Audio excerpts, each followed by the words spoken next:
Ahí pues ya anteriormente se había mostrado en la anterior figura la corriente cómo iba y cómo era su comportamiento. La corriente que cuando se le aplica el voltaje subía. Ahí podemos observar en la siguiente diapositiva que al entrar en conducción el dispositivo se mantiene en este estado. Ya podemos ver que cuando ya empieza un voltaje, la conducción del circuito ya empieza a tener, la corriente empieza a tener una trayectoria, y cómo la trayectoria influye en el transistor inferior al transistor superior, siguiendo por la resistencia y por la fuente. La retroalimentación positiva mencionada con anterioridad en este documento es claramente evidente, como cuando conduce un transistor permite el flujo de corriente a través del dispositivo. Las corrientes que mostramos ahí. Esta corriente puede ser vista como la señal de salida del dispositivo. Una vez que una corriente de salida se establece, esta corriente mantiene ambos transistores en saturación debido al efecto de la retroalimentación positiva. Con ambos transistores en saturación debido a la presencia de la corriente de base, acá mostrada en la figura, una vez que la corriente de salida se establece, esta corriente mantiene ambos transistores en saturación debido al efecto de la retroalimentación positiva. Con ambos transistores en saturación, debido a la presencia de una corriente de base, cada uno de ellos seguirá en conducción aún sin el voltaje aplicado es reducido de manera significativa. La retroalimentación positiva mantiene a ambos transistores en saturación aún ante la pérdida del alto voltaje de entrada que la ocasionó. Si el voltaje es disminuido a un nivel donde el efecto de retroalimentación positiva no es suficiente para mantener el dispositivo en conducción, la corriente desaparece. Como acá miramos, el voltaje se le disminuyó, y entonces aquí veremos que la corriente ya la corriente desaparece y el dispositivo pues en términos deja de funcionar.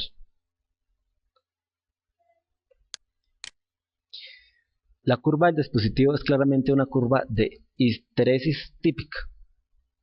La vemos ahí subrayada de verde, las formas de la corriente y la trayectoria que llevan. Como conclusión, se puede observar que el diodo Shockley es un dispositivo que funciona como interruptor activado por un voltaje de ruptura. Solo tiene dos estados de operación: abierto o cerrado, sin estados intermedios de funcionamiento típico de todos los transistores.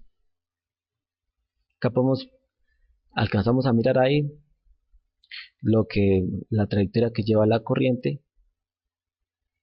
En esta aplicación se ha seleccionado un diodo Shockley. Miramos otras gráficas que también ustedes pueden observarla acá. Aquí también hay otra, la trayectoria de voltaje, las partes en que lo dividen, la corriente I, el voltaje y las otras. Este también es un ejemplo de aplicación de un detector de sobretensión. Ahí miramos también una aplicación del diodo Shockley.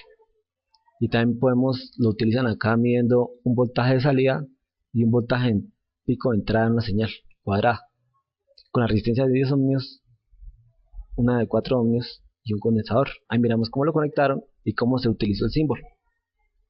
Y aquí miramos el voltaje medido, aquí el voltaje de entrada de una señal.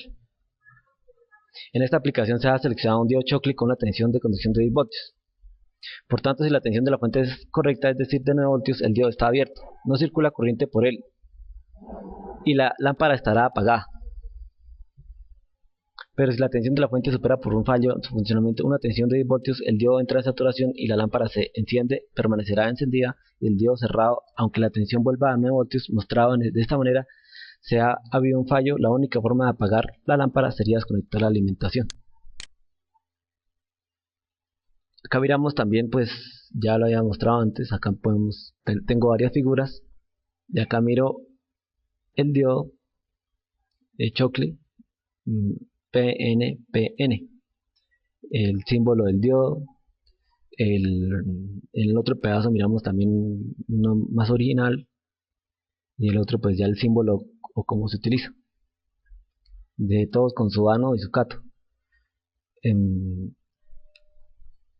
Respecto al transistor PNP con ganancia en corriente, se puede decir, esta es una otra gráfica. Les doy el gusto de que conozcan varias gráficas cuando trabaja con Diochocle. Esta es otra, para que ustedes la observen. Estos son otros dispositivos, acá la corriente. Varias figuras les he mostrado cómo se conecta, cómo se simplifica. Acá en este el símbolo.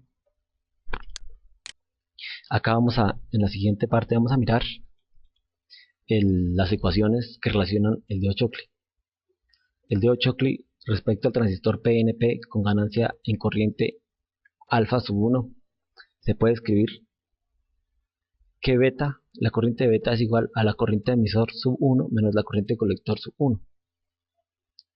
Reemplazando I sub C en I sub B1 se obtiene respecto al transistor PNP con ganancia en corriente alfa, se puede escribir que la corriente beta es igual a la corriente de emisor menos la corriente de colector, donde la corriente de colector sub 1 es igual a alfa 1 por la corriente de emisor 1 más la corriente de colector sub 0,1.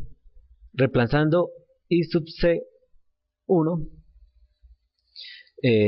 reemplazando I sub C1 en I sub B1 se obtiene I sub B1 es igual a I sub B, I sub E1, factor de 1 menos alfa sub 1 menos I sub C1. Con respecto al transistor NPN de ganancia en corriente alfa se puede escribir para su corriente de colector.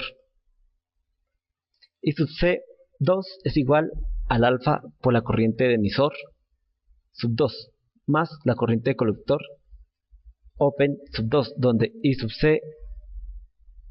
C01 e I sub C02 son pequeñas corrientes de saturación inversa en los respectivos colectores cuando están en corte. Obsérvese que la corriente de base del transistor PNP es suministrada por el colector del transistor NPN, igualando I sub B a I sub C2. Vamos a obtener la siguiente ecuación, porque acá igualamos el anterior. Habíamos dicho que habíamos igualado I sub B1 a I sub C2.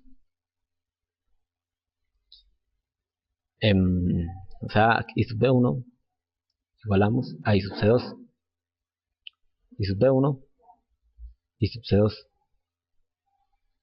Y podemos obtener la siguiente ecuación, que la corriente de emisor sub 1, factor de 1 menos el alfa sub 1, menos la corriente de colector sub 0,1 es igual al alfa sub 2 de la corriente de emisor sub 2 más la corriente de colector sub 0,2, donde la corriente de emisor sub 1 va a ser igual a la corriente de emisor sub 2 del segundo transistor y va a ser igual a la corriente total.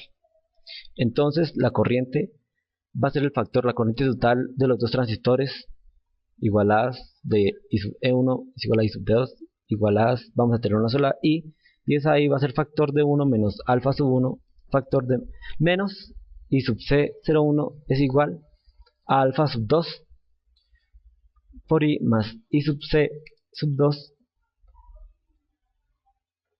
Y aquí podemos concluir y pudieron haber observado otra clase de corriente, otra ecuación que relaciona la corriente total del transistor. Acá podemos ya observamos las ecuaciones,